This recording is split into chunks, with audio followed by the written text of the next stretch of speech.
Hey guys, Mike here, the Detroit Borg, with a look at the Samsung Galaxy S4, the successor to the Galaxy S3, which makes this one of the most important smartphone launches of 2013. Now, as you may be aware, there are actually two versions of this phone.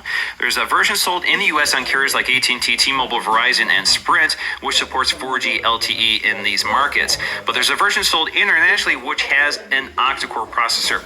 So in the US version, or the version sold on the carriers, we get a 1.9 gigahertz quad-core Snapdragon 600 processor with an Adreno 320 GPU. But globally, you get an octa-core or 8-core processor, which is the Exynos 5 processor, which is basically two quad-core processors bundled together.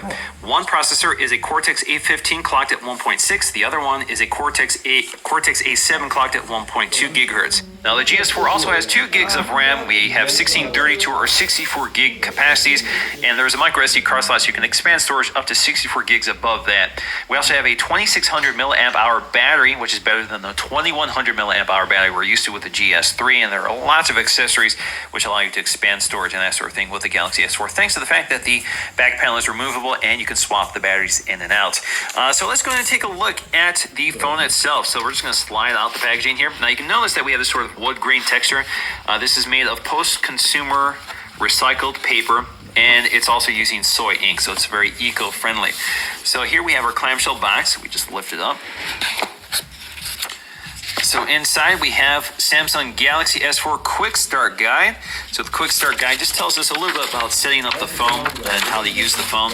So here we have the phone itself with the AT&T texting and driving. It can wait, so I'll remind you not to text and drive. You can see it's also wrapped in plastic. It's very lightweight right now because there is no battery installed. So let's set that aside for just a minute while we take a look at the packaging contents. So in here we should have our literature. So we have the health and safety and warranty guide. And here we have a little pamphlet explained to us about the migration utility that Samsung offers, so you can migrate your content to the Galaxy S4. A little band here. So here we have our health and safety and warranty information. Again, in that recycled paper, we have it in English and Spanish. Here we have our micro USB charging cable, again, white to match the white phone. Of course, the GS4 is also available in black. We also have our headsets here, which are in-ear headsets with a remote and microphone. So you can see our volume rocker and our select button and our microphone. And you can see we have our ear tips. These are in-ear headphones. These are redesigned. These are new earphones. There are ear tips here. Now we also have our Samsung branded wall adapter USB wall charger. You can see it's fairly compact. And we have our 2600 milliamp hour battery. There we go, which we have to pop in once we get to the phone. All right, so here's our Galaxy S4. So let's go ahead and start peeling off some of this plastic, starting with the front ones. They just should lift up. There we go. Here we go. Also have some plastic wrapping the edges. Peels right off. There is our GS4. So let's go ahead and take a look around. First thing we're going to need to do is install our battery. So we're going to pop this back panel really quickly here. It comes right off like we're familiar with. So there's our back panel here. You can see it's a flimsy sort of plastic which feels rigid once you get it back on the phone. All right, with the cover removed, we can take a look at the internals, and as you can see, we have our speaker grill here, which looks like it's covered in a piece of plastic. I guess you can peel it off. I'm going to leave that right now. We have our battery here, which again is 2600 milliamp hour, and you can see that this actually integrates the NFC technology right into the battery, so it's not built into the back cover like you get with a lot of other phones. So we have our micro SIM slot here, which obviously you have to remove the battery in order to insert, which is similar to other Samsung phones. You also have your micro SD card slot. You have your camera and your LED flash, and that's about all there is to it. So let's go ahead and pop the cover back on. Now, taking a look at the design of the Galaxy S4, it's actually pretty familiar territory here, but what really strikes me is just how light this phone is. This is about 5 grams lighter than the Galaxy S3. It's also very similar in its overall footprint. So if you hold them side by side, you can see the footprint is very similar. So if you hold it glass to glass, you can see there's very minor differences here. The Galaxy S4 is slightly thinner than the Galaxy S3. It is slightly taller than the Galaxy S3. You can also see it's a little bit blockier than the Galaxy S3. So you can see the edge is a little bit blockier, the corners a little bit more square than the Galaxy S3. And you can see that the materials are very similar. Now, the only real difference here is the fact that the glossy back panel here has sort of a translucent texture to it.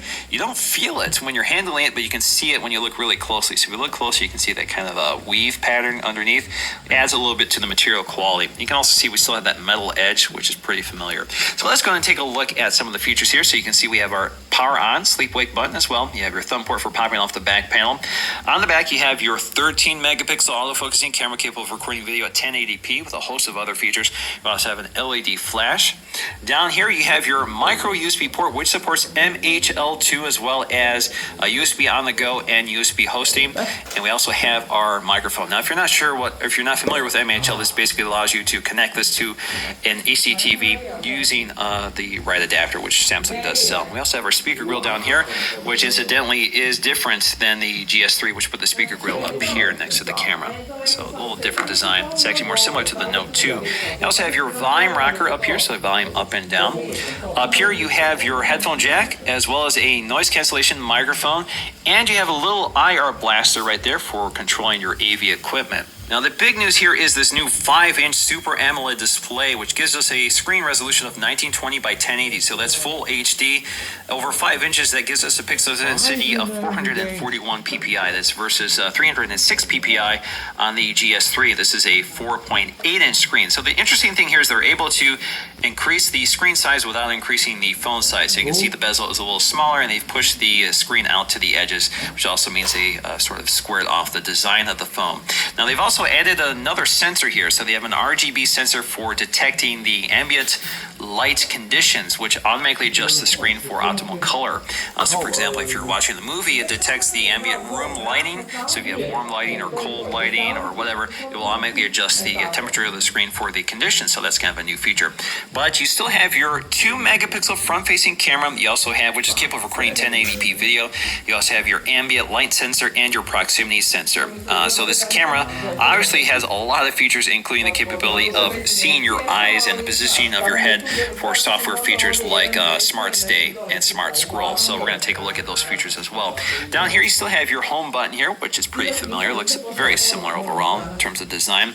You also have your back button and your menu button. Again, the very familiar Samsung controls, which are backlit capacitive. You only see them when they're backlit. So let's go ahead and boot this up and take a look. Now, while it's booting up, I should also mention that this display is using Gorilla Glass 3, which is lighter, thinner, and more durable than the Gorilla Glass 2 on the GS3. So we have also our AT&T boot animation, and we're ready to start setting up our Galaxy S4. All right, so we can change our language if we want, but we're going to select English, not German. English. Click Next. So we're going to select automatic date and time. Click Next. And we're going to set up Google. So yes, I have a Google account. I'm going to log into that. Now it wants me to set up my email, but I'm not going to do that right now, so I'll do that later. Now we have a Samsung account, which we can sign into or create our own. So let me go ahead and sign into that. So this is my device name, and I can change that. So I'm just going to change it to Galaxy S4.